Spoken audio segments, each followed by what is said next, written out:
Bonjour à tous et bienvenue à cette rencontre sur la production alimentaire dans les zones urbaines. Je suis Mélissa Gorandi-Novak et je suis responsable auprès du PNUD et je vais donc vous présenter cette initiative d'action locale qui cherche à montrer comment les municipalités, les gouvernements au niveau local et régional peuvent trouver des solutions au niveau local pour accomplir l'agenda 2030. Alors, vous trouverez sur notre canal YouTube et sur notre site internet d'autres matériels. Je vais vous envoyer le lien dans un moment.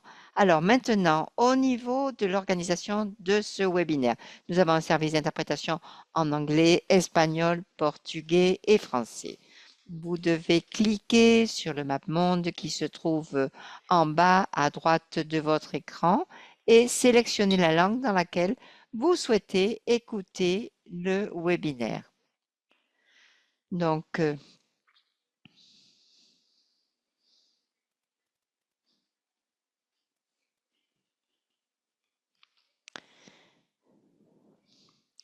elle dit la même chose dans les différentes langues dans lesquelles vont être interprétés ce webinaire. N'hésitez pas à utiliser le chat pour vous présenter, pour envoyer des questions, pour partager votre expérience au niveau local et autres. Et je vais maintenant présenter les intervenants. Nous avons plusieurs personnes. Nous avons Darlene Rodriguez qui est la secrétaire municipale de sécurité alimentaire de la municipalité de Belo Horizonte, pardon, au Brésil. Hein. Ensuite, nous avons Raoul Terrile, coordinateur du programme du secrétariat de développement économique et employé par la municipalité de Rosario de l'Argentine. Ensuite, notre modérateur sera Bruno Lana, qui est responsable des questions économiques de la division de développement durable et humain du CEPAL. Merci à tous de nous avoir accompagnés aujourd'hui, de nous accompagner aujourd'hui. Bienvenue à Bruno. Vous avez la parole. Allez-y. Merci, bonjour à tous, merci Mélissa. Je remercie le PNUD qui m'a invité à participer en tant qu'intervenant dans cette rencontre. Comme Mélissa l'a dit, j'appartiens à la partie donc urbaine et de développement humain de cette partie urbaine. Hein. Donc la production agricole dans les zones urbaines et périurbaines est un thème qui devient de plus en plus important pour le développement durable et inclusif et équitable. Hein. Alors pourquoi? Pourquoi? Eh bien parce que nous avons beaucoup travaillé au niveau du CEPAL sur ces questions et nous avons constaté que il y a des espaces qui ne sont pas utilisés, qui sont mauvais pour les villes, qui donnent lieu à des pertes économiques, à une dégradation du paysage de la ville.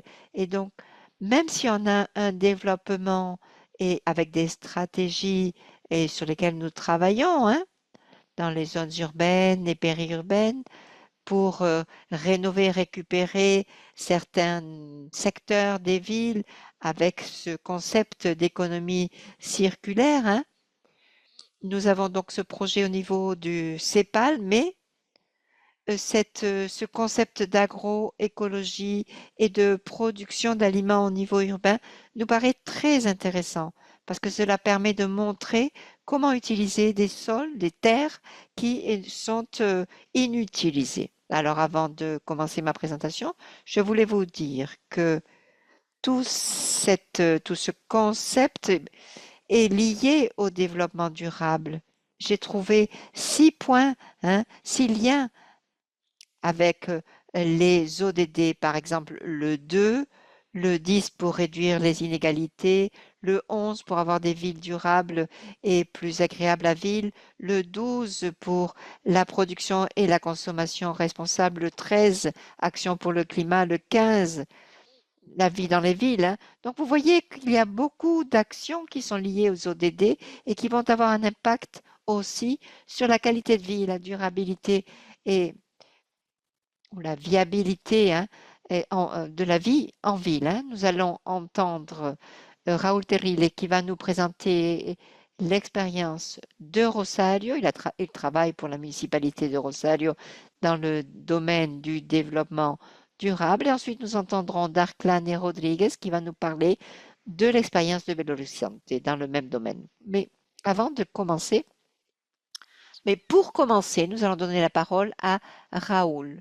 Raoul Terrile, vous avez la parole, vous avez 10 à 12 minutes.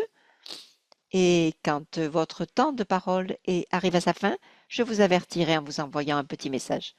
Merci, merci beaucoup de m'avoir invité. C'est un plaisir pour moi de participer et de partager notre expérience ici par le biais de ce webinaire. Je vais commencer par partager mon écran pour que vous puissiez voir les diapositives que je vais afficher maintenant sur l'écran.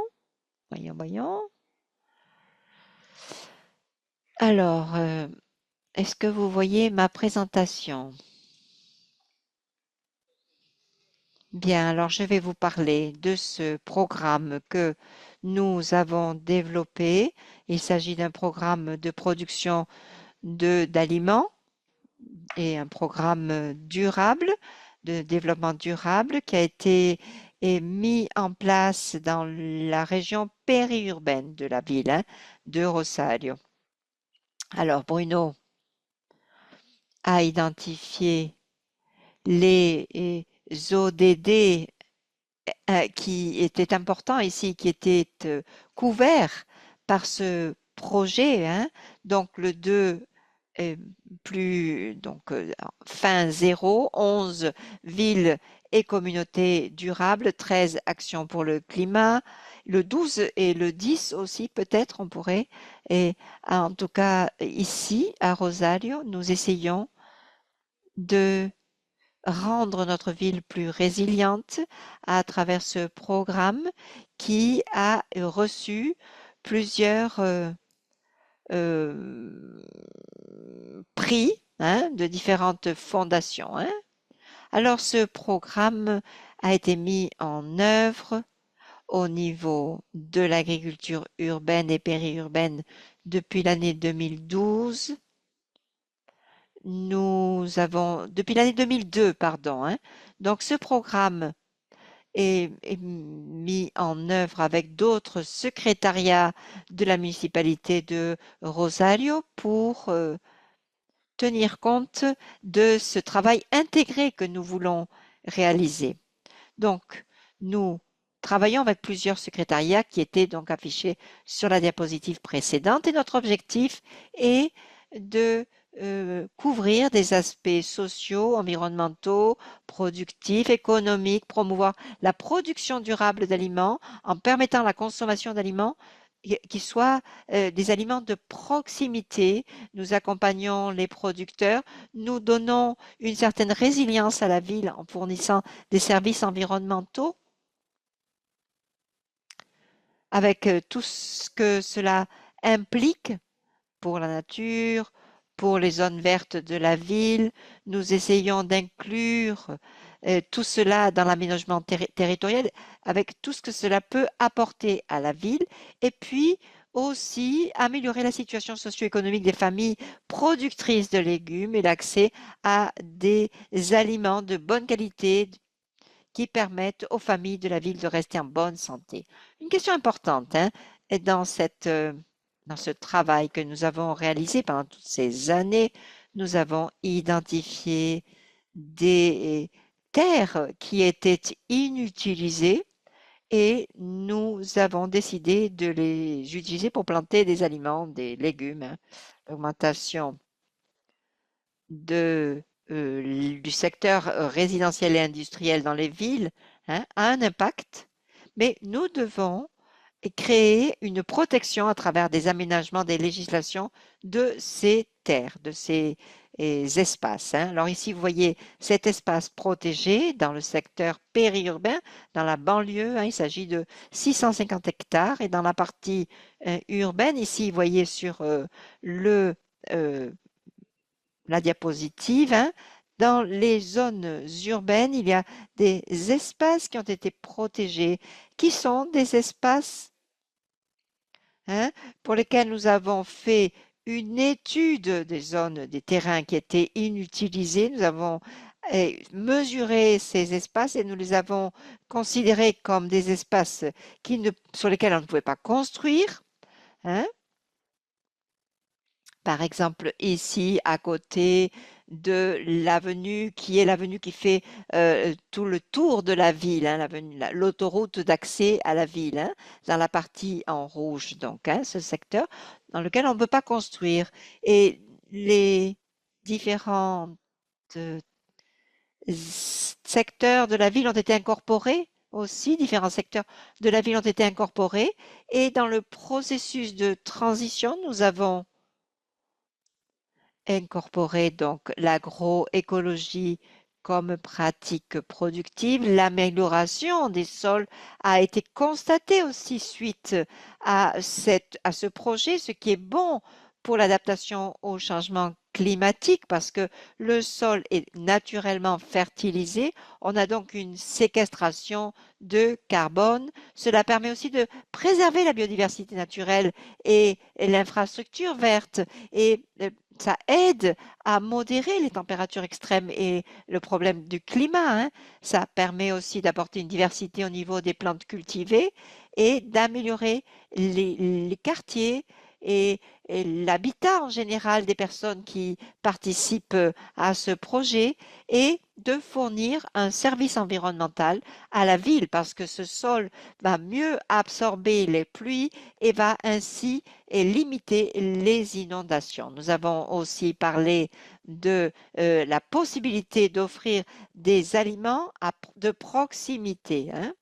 Dans la zone de Rosario, nous avions une grande dépendance pour les légumes verts, hein. Nous dépendions de différentes provinces, hein, et très souvent, il fallait que ces légumes, pardon, parcourent beaucoup de kilomètres pour arriver chez nous. Donc, notre objectif maintenant, c'est de commencer à produire au niveau local et à incorporer cette agriculture locale et périlocale au niveau régional, hein, et ces produits.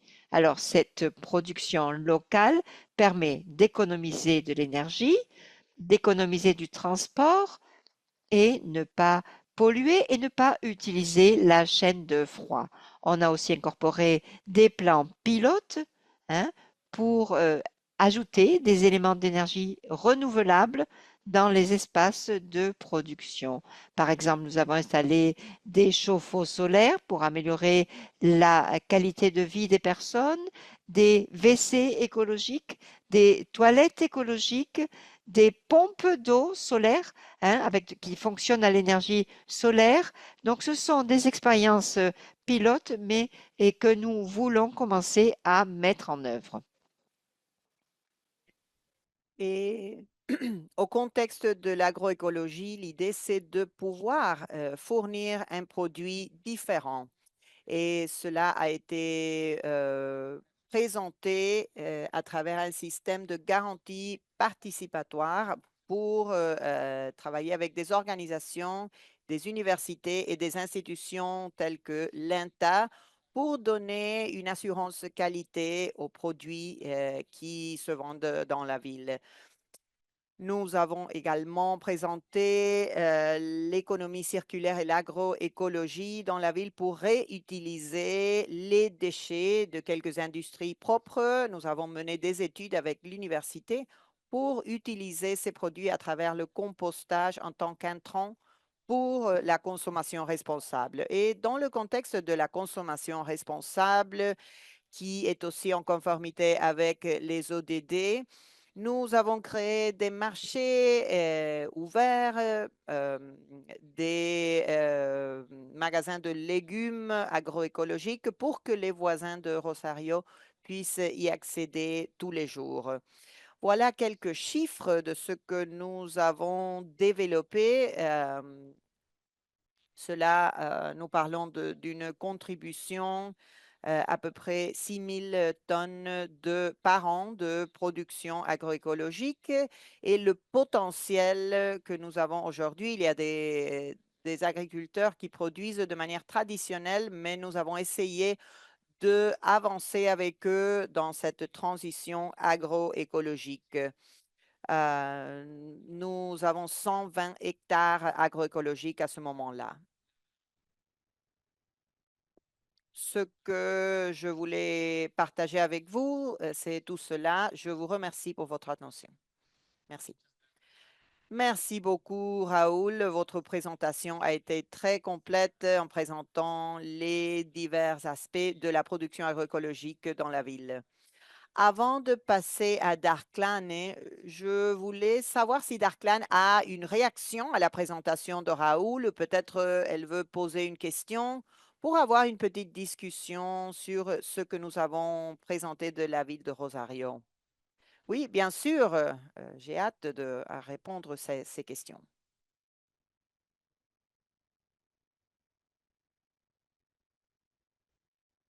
Bonjour à tous. Nous avons une très grande inspiration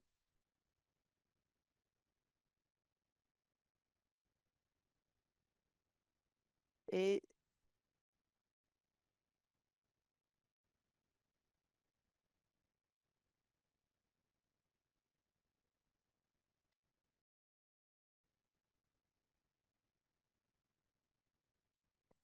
c'est très important et nous devons,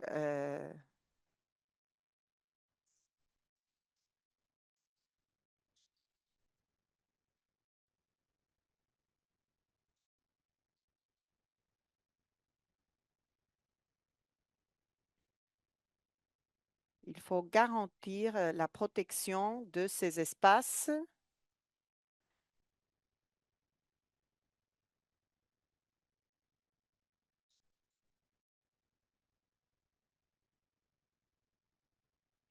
Pardon, je n'ai pas pu comprendre.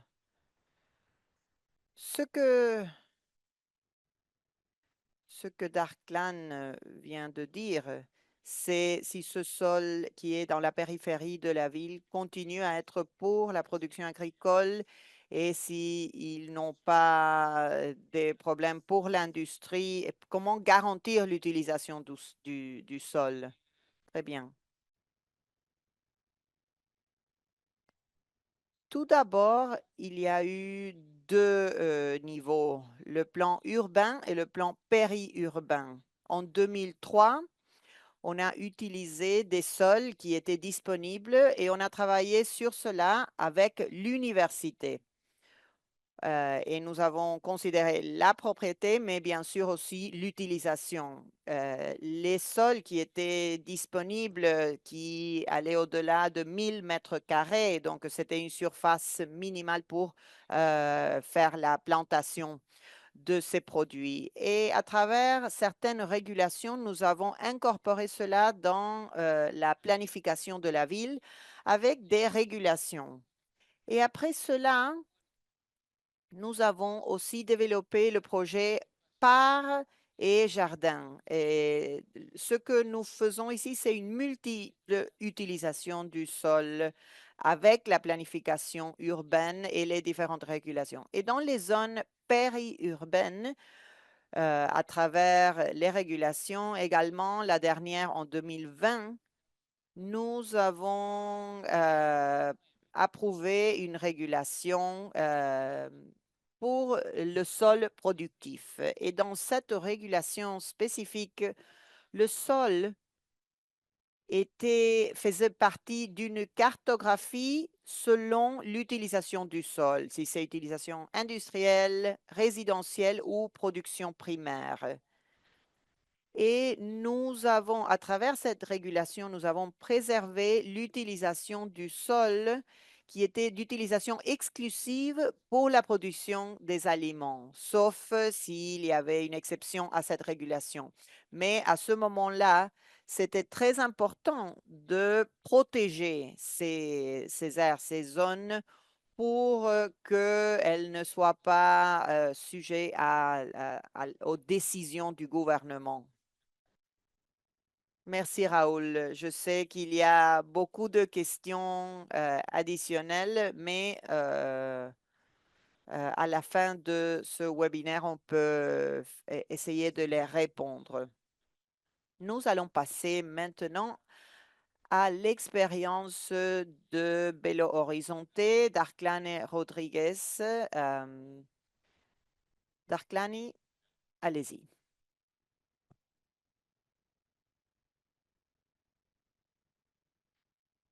Merci Bruno. Est-ce que vous m'entendez? Vous m'entendez bien? Très bien.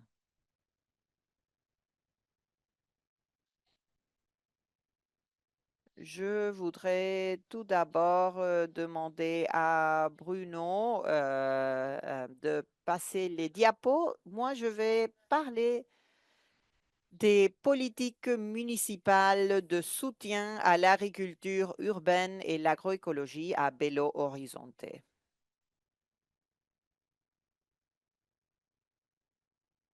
Si nous comparons cela avec l'agriculture traditionnelle, nous pouvons observer comment le système conventionnel utilise bien sûr l'eau pour qui est dans l'état de Minas Gerais. Et on utilise les zones rurales pour produire les aliments. Donc, cela dépend. Si vous pouvez parler,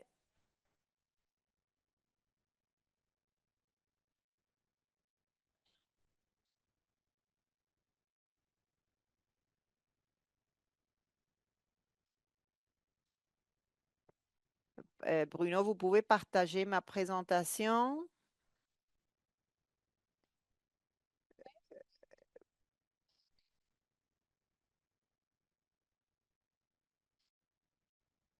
Dans la loi ou les régulations de cette ville, nous avons le concept de système alimentaire circulaire et sain. Et en même temps, nous utilisons cette législation pour guider nos actions. Et tout cela dans le sens pour le faire dans les villes. Et le but de tout cela est de produire des aliments dans les zones urbaines, notamment dans les zones plus vulnérables de la ville. Voilà le cycle des aliments selon les législations de la ville. Vous pouvez observer le cycle des aliments, de la nourriture qui est présenté dans cette diapo. Nous avons la production des aliments, le compostage et bien sûr l'autoconsommation. Vous pouvez voir comment cela couvre des aspects économiques et environnementaux par rapport au cycle logistique. Nous pouvons observer la production de légumes et cela aussi promue les forêts urbaines. Nous avons des parcs et bien sûr ces espaces où on produit des aliments sont supplémentés par des activités de compostage. Et l'excédent de tout cela est traité et peut être vendu dans les marchés, et cela promue bien sûr la génération de revenus et la production des aliments sains pour les ménages de cette région, de cette zone. De plus, nous couvrons autres zones de la ville à travers les marchés libres agricoles. Nous avons également une banque alimentaire, des entreprises grandes, des producteurs et des supermarchés ainsi que des magasins d'aliments. C'est pour cela que les entreprises qui font des donations et après cela, nous arrivons à présenter les aliments et les donner aux institutions qui travaillent avec des familles plus vulnérables. Tout cela euh, fait partie du processus de compostage, et le compostage produit revient aux zones de plantation pour garantir la circularité de l'économie dans ce système particulier.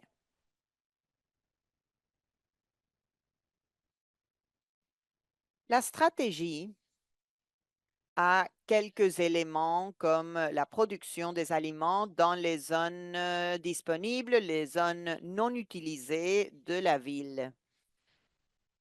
Et tout cela est pour garantir que les personnes aient accès, les personnes plus vulnérables, bien sûr, ils ont un accès prioritaire, et il faut garantir la génération de revenus pour les familles impliquées.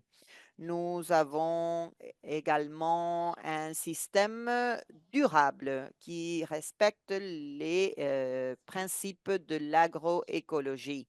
Et de plus, il y a un dialogue communautaire et tout cela est connecté avec la ville. Tous les principes qui guident la production et qui, euh, qui font partie du processus à Belo Horizonte.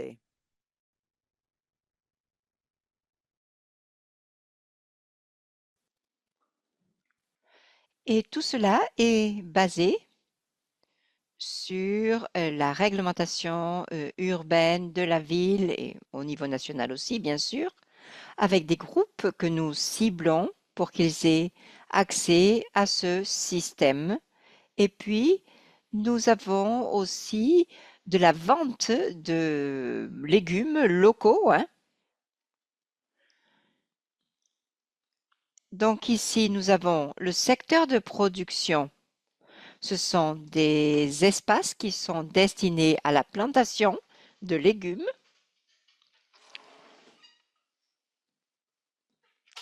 Et nous avons un consortium qui produit donc des légumes de différents types, hein. Tout cela est basé bien sûr sur la durabilité, la viabilité de ces jardins potagers, et tout cela est bien sûr connecté à la population locale, hein. Nous avons également d'autres unités productives dans lesquelles nous essayons d'avoir un dialogue auprès des acteurs sociaux locaux, par exemple les écoles, hein.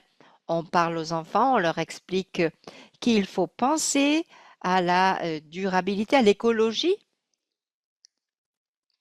On leur propose des modèles, hein, et des façons d'occuper les espaces qui sont différents, qui tiennent compte de tous les acteurs. Nous leur présentons le travail que nous réalisons.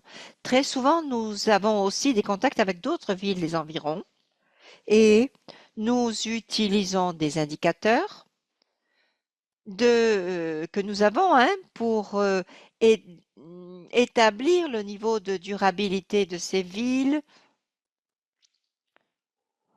nous utilisons aussi différentes technologies pour lutter contre le changement climatique.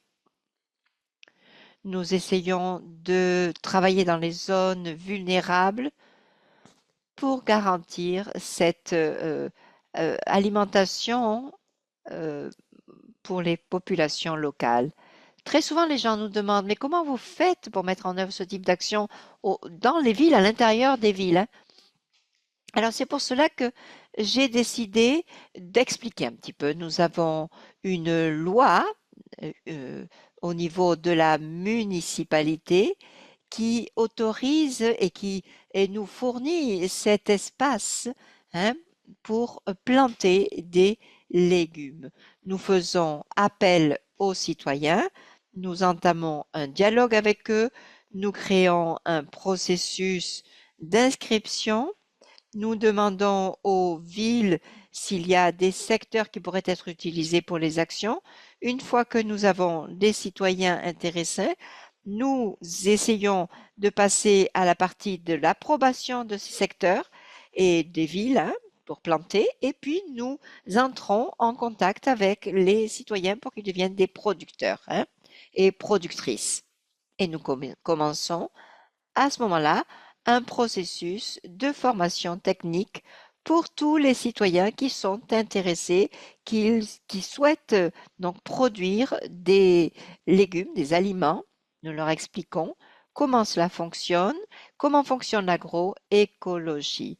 Donc, on en a pour 6 à 8 mois de formation de ces citoyens. Et si ces citoyens sont intéressés et veulent produire des aliments et devenir des producteurs agroécologiques et participer à ce programme d'écologie urbaine, à ce moment-là, ils deviennent des producteurs. Ils vont recevoir un soutien des autorités de la ville pour ce faire, afin de pouvoir créer un groupe, hein, et avoir un soutien pour la formation technique. Et puis aussi pour la partie de l'infrastructure, hein. Donc on parle d'assistance technique, de graines, d'engrais, de formation technique et de conditions de travail, de façon à ce que les familles puissent produire des aliments et soient formées en agroécologie en ville. Voilà. Donc la ville va accompagner ces groupes de producteurs de légumes pour être sûr que les zones de production vont continuer à être utilisées pour produire des aliments durables, pour s'assurer que cela fonctionne bien, que la sécurité alimentaire augmente, que la formation de ces unités de production fonctionne bien. Travailler aussi, on s'assure toujours de travailler avec les jeunes, hein. En tout cas, je peux vous dire que nous ne travaillons pas dans des zones rurales, hein, ou dans des zones isolées. Nous travaillons vraiment dans les banlieues de la ville. Nous travaillons principalement sur Belo Horizonte, sur la ville de Belo Horizonte. Et les zones qui sont disponibles pour cette production d'aliments sont des zones réduites, avec certains secteurs en ville aussi, mais tout cela permet quand même de travailler avec des producteurs, avec 59 secteurs, hein, et plantés, avec des des secteurs donc de agroplantation urbaine, des arbres, des fruits, des légumes, tout cela a un impact sur le climat de la ville. Nous avons 170 unités de production institutionnelle qui participent, hein, et 141 000 mètres carrés de zones de production, hein, donc de légumes écologiques, de manière écologique, hein. Ici, vous voyez donc l'impact de cette distribution sur la zone de Belo Horizonte, hein. Vous voyez ici que nous sommes présents à différents endroits dans la ville. Nous avons un système, bien sûr, qui est décentralisé.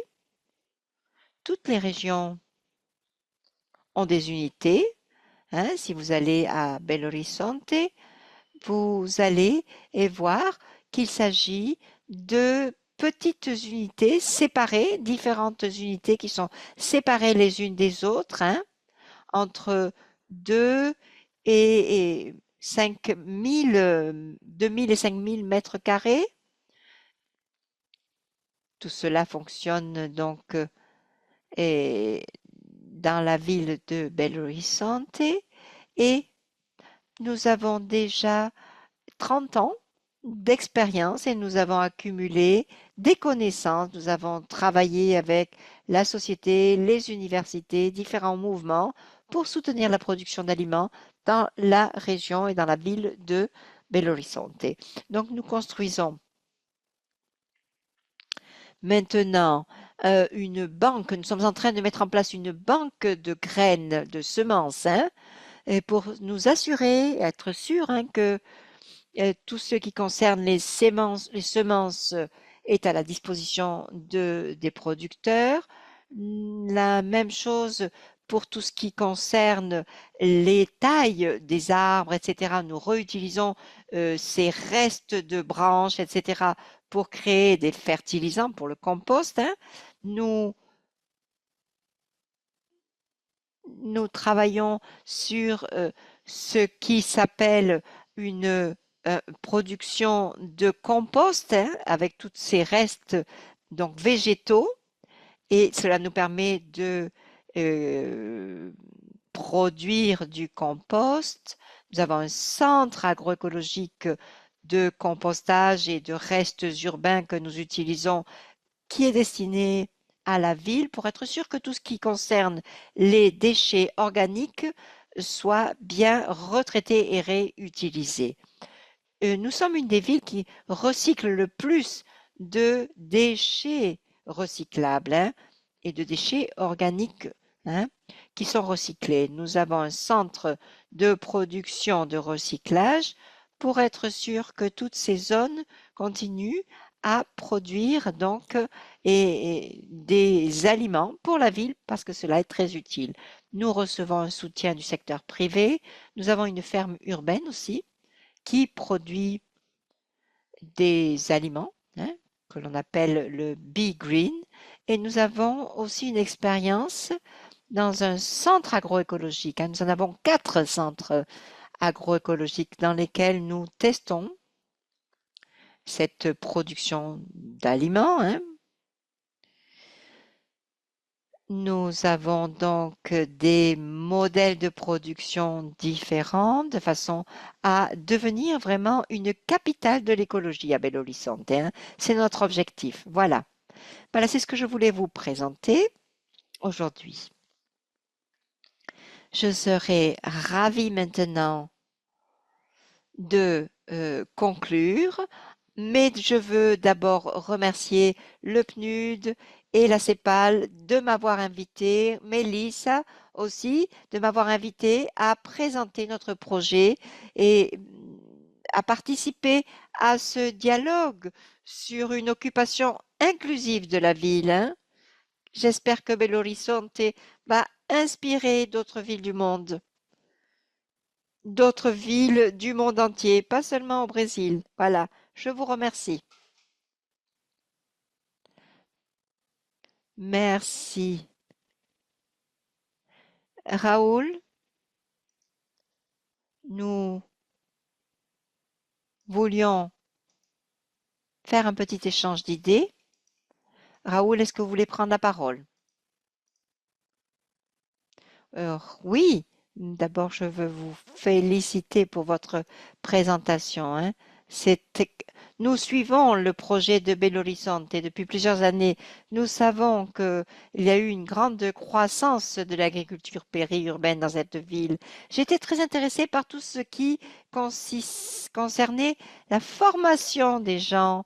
Est-ce que vous pouvez nous expliquer un petit peu plus comment vous faites la formation des participants? Est-ce que vous le faites sur le terrain? Est-ce que vous avez une équipe technique de la municipalité qui va d'un endroit à l'autre pour former les participants? Dans l'agroécologie, je crois que la formation, c'est un point qui est de grande importance, justement, hein. Oui, merci beaucoup, Raoul, pour votre question. Alors, oui, c'est un aspect très important, hein, bien sûr. La formation est un point très important et, et nous savons qu'il y a que les espaces de production sont importants, mais que les producteurs sont aussi très importants. Donc, les villes doivent investir dans la formation et dans la partie technique, hein. Nous n'avons pas un modèle unique, hein. Nous avons différents modèles complémentaires. Quand nous commençons à créer une unité, nous investissons dans la formation sur le terrain, hein, l'assistance technique, et nous avons une équipe qui permet donc de travailler avec la société pour créer ces unités de production. Et nous avons entre 6 et 8 mois de formation, hein, qui sont consacrés à la formation auprès de la communauté, non?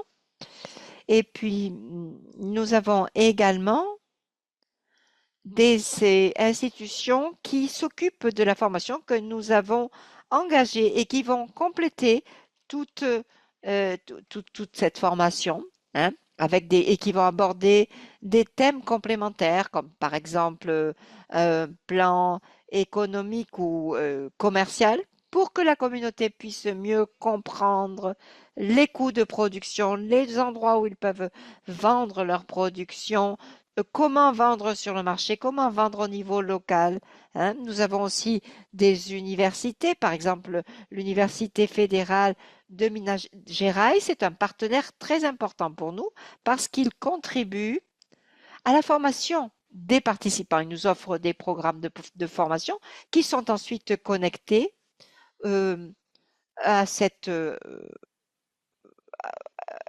à l'ensemble des activités agroécologiques.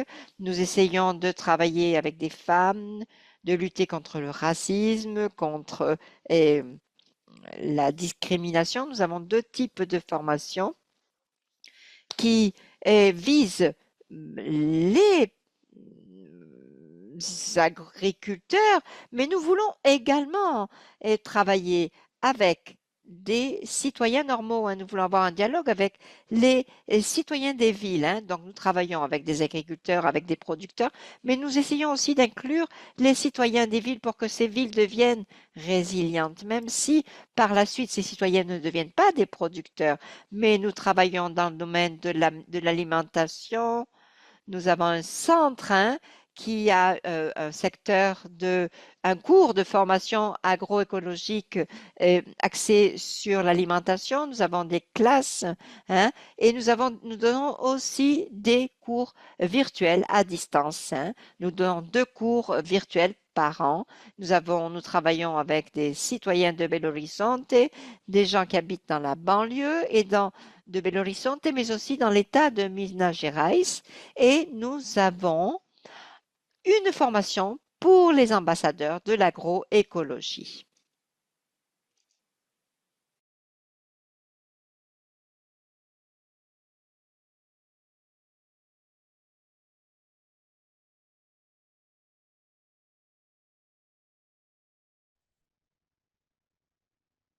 Et donc,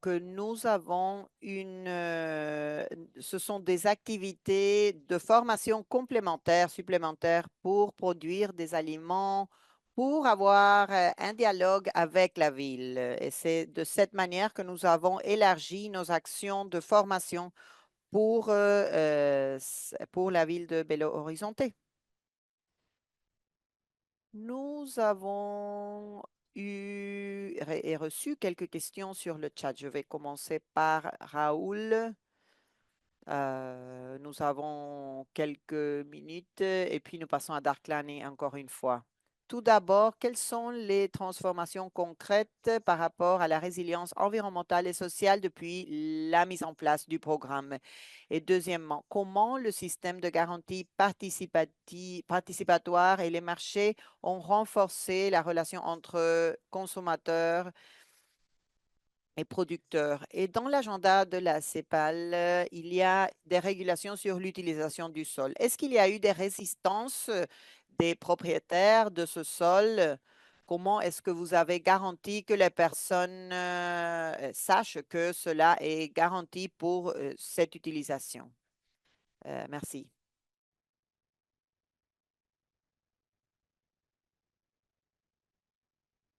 Tout d'abord, la première question, je sais qu'il s'agit de la résilience et ce que je peux dire, c'est que c'est remarquable comment après 7 années, depuis moi-même, depuis les années 90, l'incorporation de l'agroécologie dans la ville et l'utilisation des espaces vides, parce que après, en général, lorsque la croissance urbaine avançait, bien sûr, on utilisait toutes les zones vertes.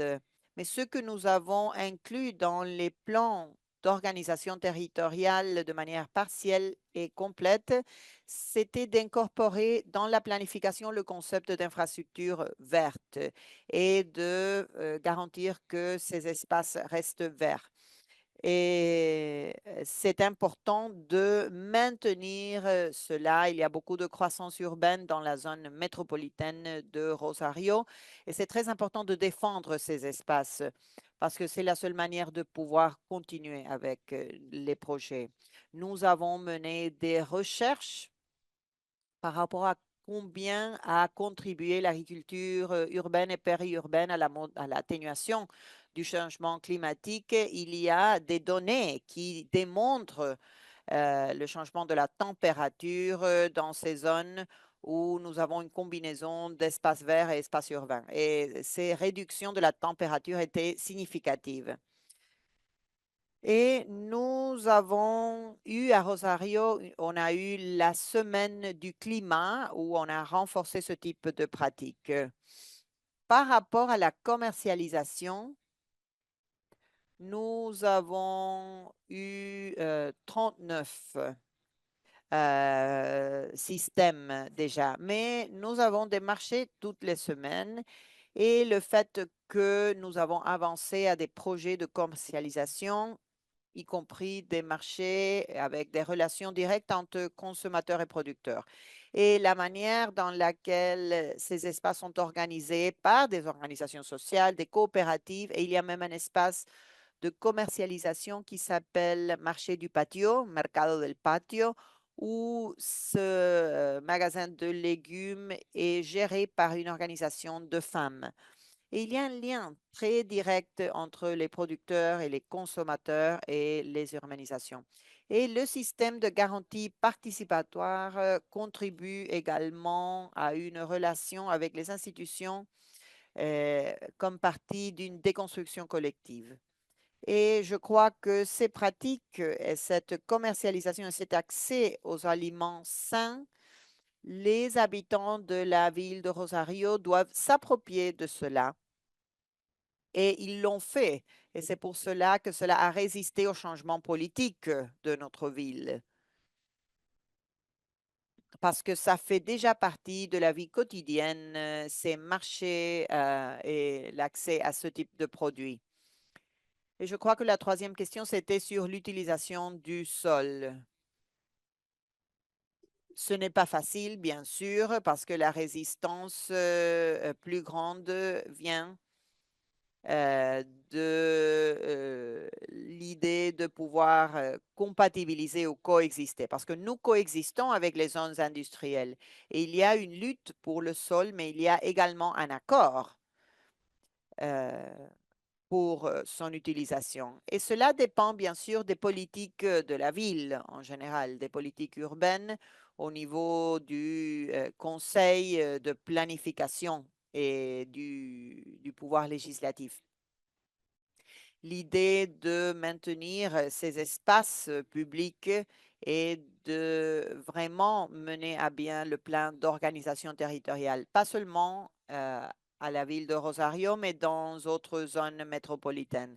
Parce que je crois qu'un problème, ce sont les quartiers privés dans les zones métropolitaines et périurbaines. C'est pour cela que c'est très important de renforcer les zones urbaines et périurbaines avec la production d'aliments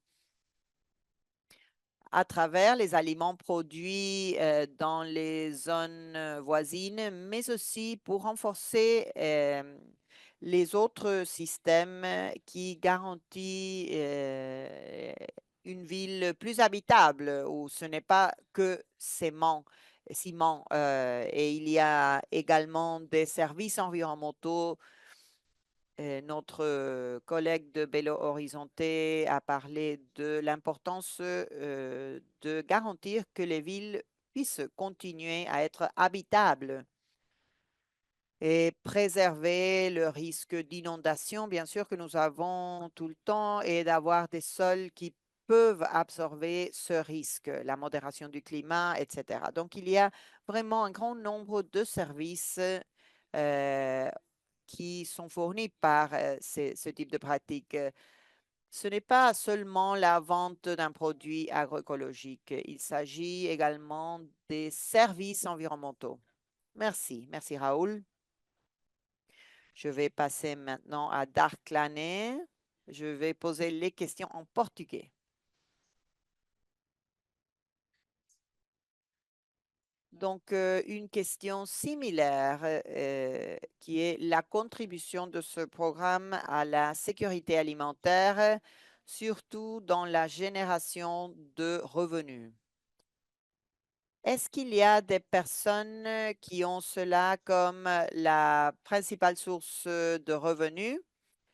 Et quel est l'impact dans la communauté et quel est le rôle aussi euh, dans la durabilité de ces politiques au fil du temps? Et nous avons une autre question parce que on n'a pas beaucoup de temps, mais qu'est-ce qui se passe dans les espaces publics? Est-ce qu'il s'agit de quelque chose qui va continuer? Qu'est-ce que vous espérez? Quels sont les plans pour le futur et pour l'utilisation du sol?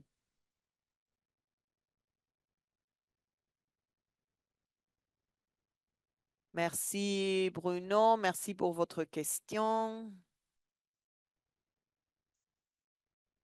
C'est vraiment une description très claire de notre projet et de ce que nous faisons dans notre municipalité. La contribution de ce projet à la sécurité alimentaire, nous produisons des aliments et ça, c'est le centre de notre programme. Et le but est d'améliorer la consommation d'aliments de ces familles. Nous comprenons que la production d'aliments est à une échelle très faible au long terme. Nous espérons d'avoir une production d'aliments plus solide. C'est pour cela que nous sommes en train de garantir la possibilité d'un meilleur accès aux aliments ou aux meilleures sources d'aliments pour ces personnes. Et comment cette production locale génère du revenu s'il s'agit d'une réalité collective et on comprend qu'il s'agit d'une décision que les familles prennent de manière collective d'utiliser ces espaces dans les différentes zones. Et cela a créé un intérêt pour ce type de système de production. Cette production locale améliore sans doute la qualité des aliments pour ces familles Et ces familles, du coup, peuvent générer leurs propres aliments et peuvent utiliser leurs argent pour acheter des médicaments ou d'autres produits dont ils ont besoin. C'est une possibilité à travers laquelle ils doivent produire des revenus. Donc, si nous décidons un plan d'aliments pour tout le monde dans ces communautés et nous observons qu'ils deviennent des entrepreneurs et nous observons comment ils commencent à utiliser leur propre sol en tant que source de revenus, comme une entreprise, comme leur propre projet à travers lequel ils peuvent vendre leurs produits, leurs aliments à la communauté et utiliser cela comme une source de revenus pour leur famille. Et ils sont très contents, bien sûr, avec cette euh, réalité. Ils peuvent vendre cela dans les marchés locaux de leur communauté. Il y a des zones spécifiques à vélo horizonté où nous essayons d'incorporer ces nouvelles habitudes et nous pouvons les aider à obtenir accès à ces zones. Nous les aidons avec le ticket du bus parce que bien sûr, ils sont les plus vulnérables de cette zone. Et donc, nous essayons de les encourager dans ce sens et ça me semble très, très important.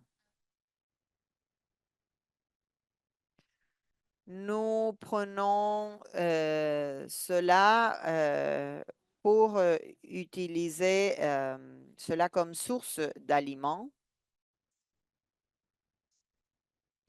Et de cette manière, les producteurs puissent commencer à travailler avec les écoles et les montrer leurs produits dans les écoles. Les écoles, bien sûr, ouvrent leurs portes à ces producteurs locaux pour qu'ils puissent être intégrés à l'environnemental scolaire et où la communauté participe à Belo Horizonte. Il y a également un programme d'incentif pour les producteurs pour qu'ils puissent s'enregistrer dans les programmes au niveau fédéral et bien sûr, il s'agit de régulation locale pour être enregistré comme nous avons observé dans les autres pays.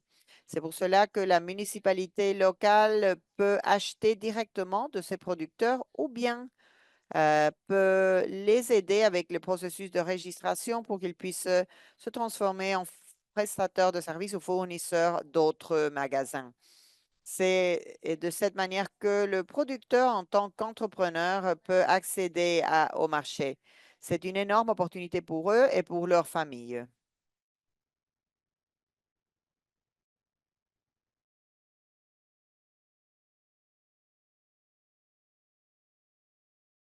Nous avons également des données qui montrent et soutiennent, hein, qui montrent l'importance de ce type de pratique et soutiennent ce type de pratique et montrent vraiment leur côté positif, hein. Cela permet vraiment une augmentation des revenus pour ces participants. Ces activités agricultrices, hein, d'agriculture, permettent de compléter et les autres activités productives de ces gens et leur offrir un complément de salaire. Merci, merci beaucoup. C'était très clair. Merci beaucoup, Daklan, et nous vous remercions. Il y avait d'autres questions aussi que nous aurions pu aborder et qui sont sorties dans le chat. Nous vous remercions. Nous vous remercions pour votre participation. Il y a des exemples très intéressants qui ont été donnés et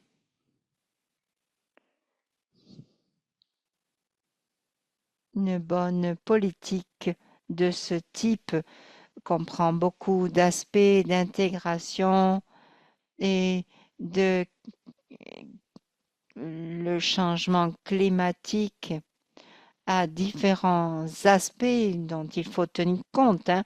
On parle, on a parlé des revenus, de l'écologie. Il y a différentes approches. C'est un thème complexe et intéressant et qui vraiment mérite ce type de webinaire. Bien, je vous remercie.